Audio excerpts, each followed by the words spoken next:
At about 8:15 a.m. on the 13th of March 1996, Thomas Hamilton, age 43, was seen scraping ice off his van outside his home at Kent Road in Stirling. He left soon afterwards and drove about 5 miles, 8 kilometres north to Dunblane. Hamilton arrived on the grounds of Dunblane Primary School at around 9:30 a.m. and parked his van near a telegraph pole in the car park of the school. This was the beginning of the Dunblane massacre that took place at Dunblane Primary School in Dunblane, near Stirling, Scotland, on the 13th of March 1996, when 43-year-old Thomas Hamilton killed 16 pupils and 1 teacher and injured 15 others before killing himself. It remains the deadliest mass shooting in British history. Following the killings, public debate centred on gun control laws, including public petitions for a ban on private ownership of handguns, and an official inquiry which produced the 1996 Cullen Report. The incident led to a public campaign known as the Snowdrop Petition, which helped bring about legislation specifically to new Firearms Acts, which outlawed the private ownership of most handguns within Great Britain. With few expectations, the UK government instituted a temporary gun buyback programme which provided some compensation to lawful handgun owners. Thomas Hamilton parked his van near a telegraph pole in the car park of the school. He cut the telephone cables at the bottom of the telegraph pole, which served nearby houses, before making his way across the car park towards the school buildings. Hamilton headed towards the northwest side of the school to a door near the toilets and the school gymnasium. After entering, he made his way to the gymnasium armed with 4 legally held handguns, 2 9mm Browning HP pistols and 2 Smith & Wesson M19.357 Magnum revolvers. Hamilton was also carrying 743 ammunition cartridges. In the gym was a class of 28 primary 1 pupils preparing for a PE lesson in the presence of 3 adult members of staff. Before entering the gymnasium, it is believed Hamilton fired 2 shots in the stage of the assembly hall and the girls' toilets. Hamilton started shooting rapidly and randomly. He shot PE teacher Eileen Harold, who was injured in her arms and chest as she attempted to protect herself, and continued shooting into the gym. Harold stumbled into an open-plan store cupboard at the side of the gym, along with several injured children. When Mayer, the teacher of the Primary 1 class, was shot and killed instantly. The other adult present, Mary Blake, was a supervisory assistant, was shot in the head and both legs, but also managed to make her way to the store cupboard with several of the children in front of her. From entering the gymnasium and walking a few steps, Hamilton had fired 29 shots with one of the pistols, killed 1 child and injured several others. 4 injured children had taken shelter in the store cupboard, along with the injured Harold and Blake. Hamilton then moved up to the east side of the gym, firing 6 shots as he walked, and then fired 8 shots towards the opposite end of the gym.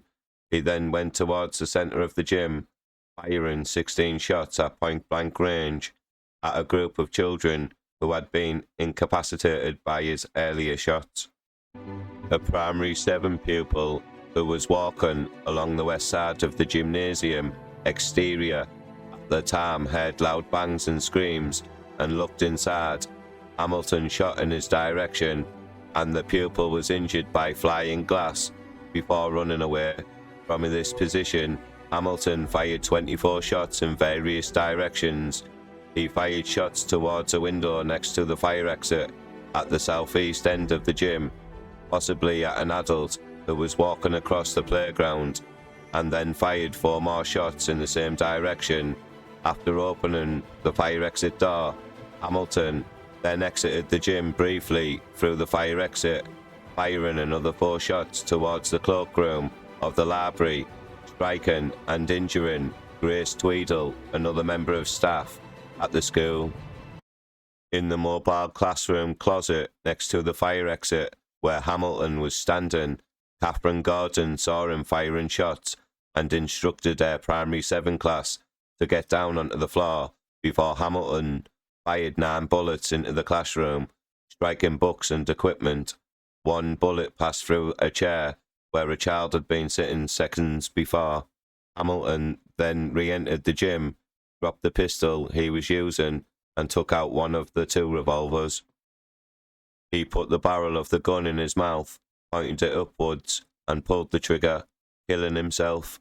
A total of 32 people sustained gunshot wounds inflicted by Hamilton over a 3 to 4 minute period, 16 of whom were fatally wounded in the gymnasium, including Gwen Mayer and 15 of her pupils. 1 other child died en route to hospital. The first call to the police was made at 9:41 a.m. by the headmaster of the school, Ronald Taylor, who had been altered by assistant headmistress Agnes Olson, to the possibility of a gunman on the school premises.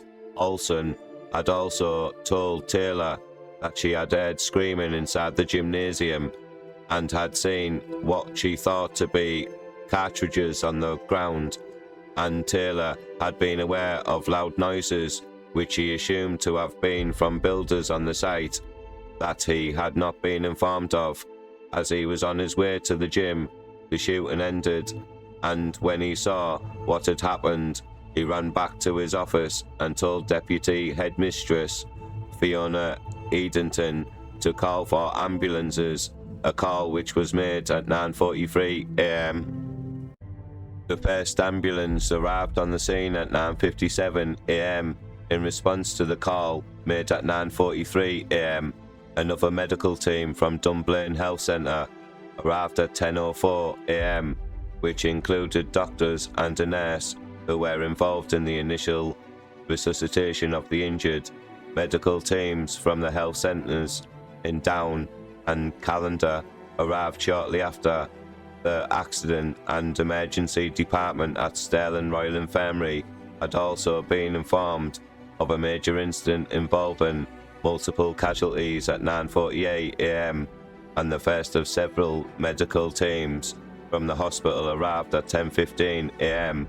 Another medical team from the Falkirk and District Royal Infirmary arrived at 10:35 a.m. By about 11:10 a.m, all of the injured had been taken to Stirling Royal Infirmary for medical treatment. Upon examination, several of the patients were transferred to the District Royal Infirmary in Falkirk and some to the Royal Hospital for Sick Children in Glasgow. Thomas Watt Hamilton was born on the 10th of May 1952 in Glasgow. As the head of several youth clubs, Hamilton had been the subject of several complaints to police regarding inappropriate behaviour towards young boys, including claims that he had taken photographs of semi-naked boys without parental consent. He had briefly been a scout leader. Initially, in July 1973, he was appointed assistant leader with the 4th and 6th Stirling Troop of the Scout Association. Later that year, he was seconded as the leader to the 24th Stirlingshire Troop, which was being revived. Several complaints were made about Hamilton's leadership, including complaints about scouts being forced to sleep in close proximity with him inside his van during hill walking expeditions. Within months, on the 13th of May 1974, Hamilton's scout warrant was withdrawn, with the county commissioner stating that he was suspicious of his moral intentions towards boys. He was blacklisted by the association and thwarted in a later attempt he made to become a scout leader in Clackmannanshire. Hamilton claimed in letters that local rumours regarding his behaviour towards young boys had led to the failure of his business in 1993, and that in the last months of his life he had complained that his attempts to organise a boys' club were subjected to a persecution by the local police and the Scout movement. Among those he complained to were Queen Elizabeth II and his local Member of Parliament, MP, Michael Forsyth, Conservative, in the 1980s. Another MP, George Robertson, Labour, who lived in Dunblane, had complained to Forsyth about Hamilton's local boys' club, which his son had attended. On that day, after the massacre, Robertson spoke of having previously argued with Hamilton in my own home. On the 19th of March 1996, 6 days after the massacre, Hamilton's body was cremated. According to a police spokesman, this service was conducted far away from Dunblane. 2 days after the shooting, a vigil and prayer session was held at Dunblane Cathedral, which was attended by people of all faiths. On Mothering Sunday, on the 17th of March, Queen Elizabeth II and her daughter Anne, Princess Royal, attended a memorial service at Dunblane Cathedral. 7 months after the massacre, in October 1996, the families of the victims organised their own memorial service at Dunblane Cathedral, which more than 600 people attended, including Prince Charles.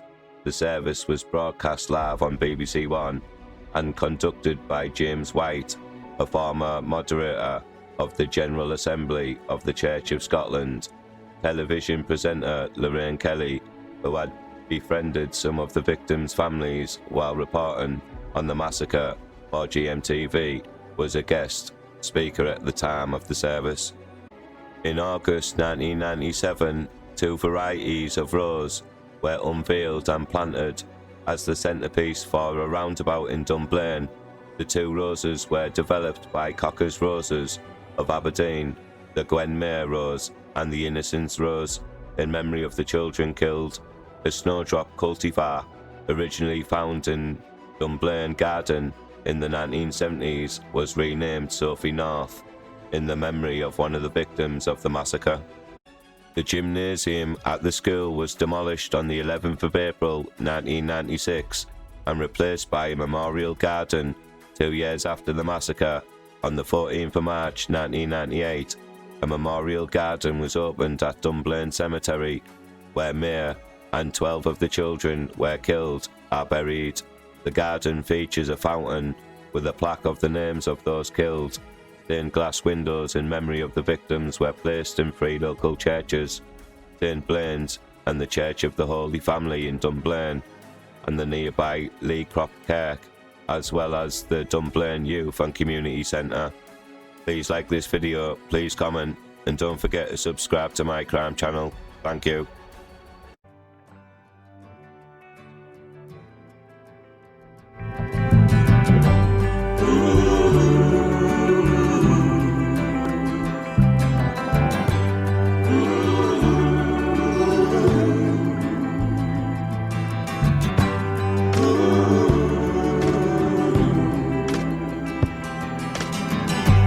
Mama, take this badge off of me. I can't use it anymore. It's getting dark, too dark to see. I feel I'm knocking on heaven's door. Knock, knock, knocking on heaven's door. Knock, knock, knocking on heaven's door. Knock, knock, knocking on heaven's door. Knock, knock, knocking on heaven's door. Mama put my guns in the ground.